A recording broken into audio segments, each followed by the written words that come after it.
Now confirmed, Princess Leonor and Prince Christian wedding plans exposed crown ring.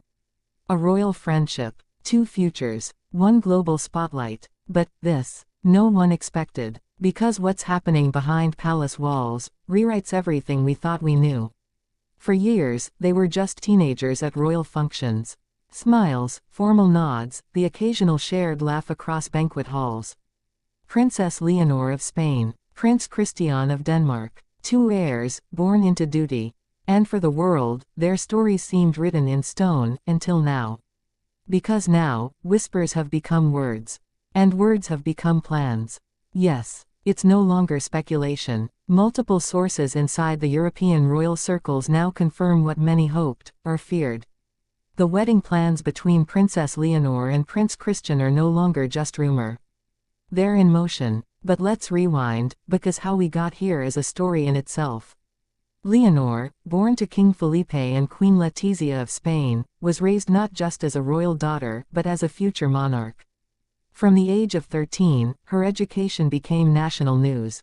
Her speeches were dissected, her posture praised, every move calculated, not for vanity but for legacy.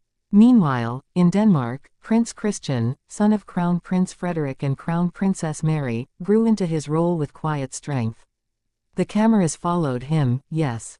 But unlike Leonor, he wasn't raised with the absolute certainty of a crown.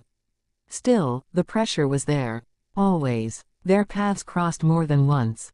Royal events, galas, state visits. At first, it was formality. A glance, a handshake. But then, something shifted. A late summer in 2022. A closed-door royal gala in Norway. Unseen by the public. Barely reported. But attendees recall the same thing. Leonor and Christian, together, laughing, talking, lost in a world that wasn't bound by protocol. It wasn't scandal. It wasn't even romantic. Not yet. But it was noticed. And from that moment on, their interactions changed. Less stiff. More familiar. More warm. When Leonor returned to Wales to continue her studies at the UWC Atlantic College, Christian sent letters. Handwritten, sealed, delivered discreetly by trusted aides. In one, he called her, "My Northern Star." In another, she replied, "You remind me that I am still just a girl, not only a princess." Then came 2023. Leonor turned 18. Her coming-of-age ceremony was broadcast to millions. She swore allegiance to the Spanish Constitution. The world watched a girl become a future queen. But behind the cameras, Christian was there. Quietly. Not on the guest list, not in the photographs. But in Madrid, staying at a private residence near Zarzuela Palace. Confirmed by multiple insiders. One even claimed they shared a midnight walk through the royal gardens, unguarded, unseen. Just two young adults, beneath the stars, daring to imagine a life no protocol could design. Still, nothing official, no announcements, just feelings, carefully guarded, until the Balmoral Summit, August 2024. Hosted by the British royals, the summit was meant to foster unity among Europe's next generation of monarchs. A symbolic event, but what it became was historic. Leonor and Christian arrived separately. They left together. Not physically, emotionally. According to a source close to the British security detail, Queen Camilla herself commented, "They're electric when they're together. Like their grandparents before them."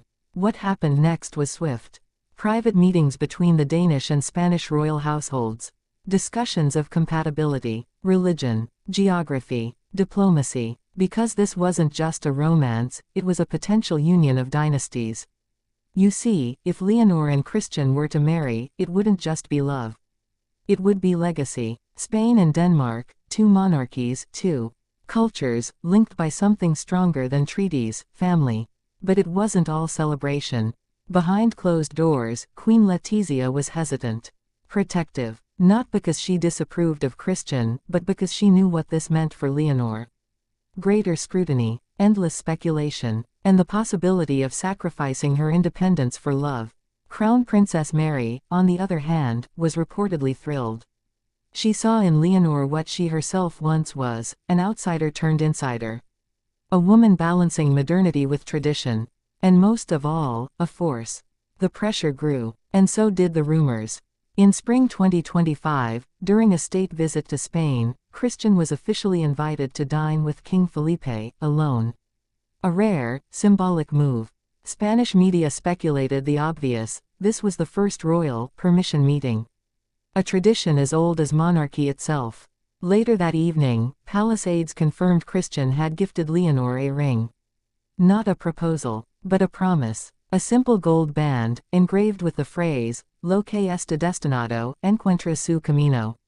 What is meant to be, finds its way. Suddenly, Spain erupted. Some celebrated, others questioned. Would Leonor be expected to move to Denmark? Would Christian relocate to Spain? What about their duties, their thrones, their futures? The royal houses remained silent. But preparations began. Florists contacted. Dressmakers discreetly approached. Cathedral schedules quietly blocked out for late summer 2026. And then, an unexpected twist. Prince Christian's younger sister, Princess Isabella, voiced her concern.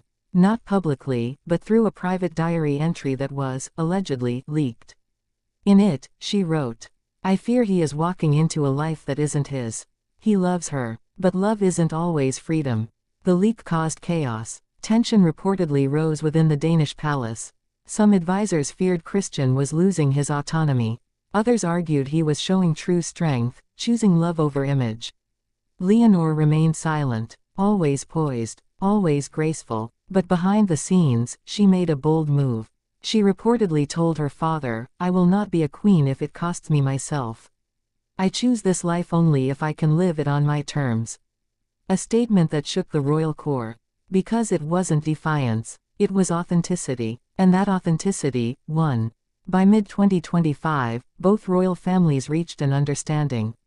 Leonor and Christian would not be rushed. No formal engagement. Not yet. Instead, a shared announcement: they are in a committed, long-term union, with full familial support. And yet, preparations for a wedding are still underway. Quietly, carefully, intentionally. Spanish royal staff have been seen in Copenhagen. Danish protocol experts were spotted in Madrid. Language tutors hired. Security teams briefed. Because whether it's 6 months or 6 years from now, this isn't just a romance. It's a reshaping of monarchy. Leonor and Christian represent something the old world feared: love and leadership, side by side. Not arranged, not dictated, chosen. And that choice changes everything. Because what happens when 2 thrones, 2 bloodlines, and 2 hearts decide to merge, not for power, but for purpose? We watch, and we wait, not for a fairy tale, but for something even rarer. A royal story, that's real.